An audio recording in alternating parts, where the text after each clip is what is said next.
10 years ago, the word fracking would have probably brought some confusion to you. But today, it seems that everybody has their own opinion on the presence of fracking. Today, I will inform you on the pros and cons of fracking. As I prepared for this speech, I pored over numerous reports, graphs, and sources to be qualified to speak on this controversial topic.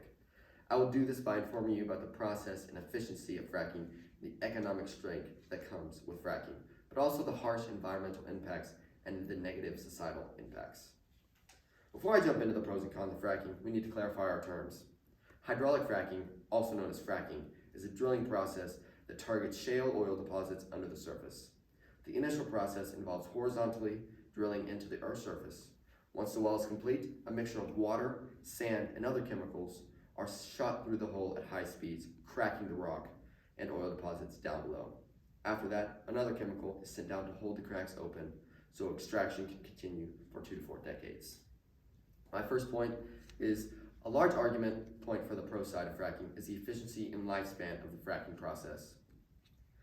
Frondel and Horvath in the 2019 IAEE said that with the beginning of the surge of shale oil production in late 2008, U.S. crude oil production steadily increased until the end of 2014, with the share of shale oil in total U.S. production rising from about 6% in January 2000 to almost 50% by the end of 2014. In fact, November 2008 marks a reversal in a long-standing decline in the U.S. oil production, a reversal that is largely due to the U.S. fracking boom. To date, the commercial use of this set of technology, usually subsumed by the notion of fracking, has been limited to the U.S., where the steady decline of crude oil production as of the 1970s was reversed by adopting this technology. Owing to fracking, U.S. crude oil production almost doubled in the last 15 years, unquote. The second point I have researched is the positive impact that fracking has had on the U.S. Hassett and Mather in the 2013 Oxford Energy Forum stated that as fracking in combination with horizontal drilling and other new technologies in energy production became more widely spread, total production of energy sector eventually reached 74.812 quadrillion BTU in 2010, accelerating even faster to 78.091 in 2011. A large part of this was the increase of domestic production of natural gas and crude oil. Since 2003, however, there's been a steady upward climb in employment, slowing only slightly during the 2009 and reaching 198,400 by December 2012, over a 67% increase.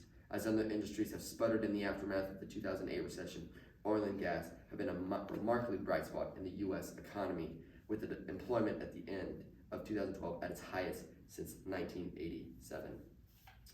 While there are some good reasons to frack, some concerns regarding environmental effects arise as well.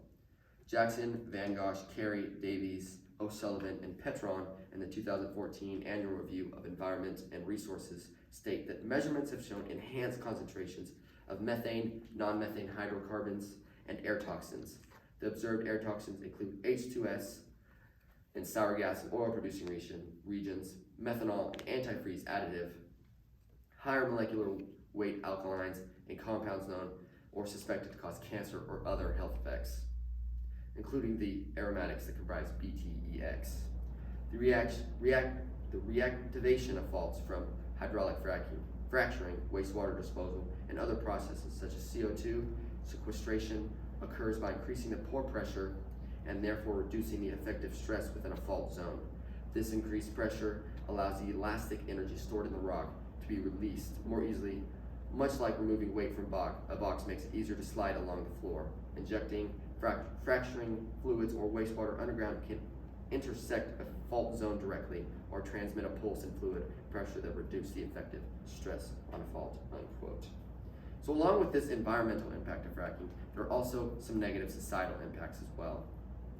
Holtzman in the 2011 Environmental Health Perspectives said, in a study of 68 private drinking wells in northeastern Pennsylvania and New York, methane contamination rose sharply with proximity to natural gas drilling and hydraulic fracturing.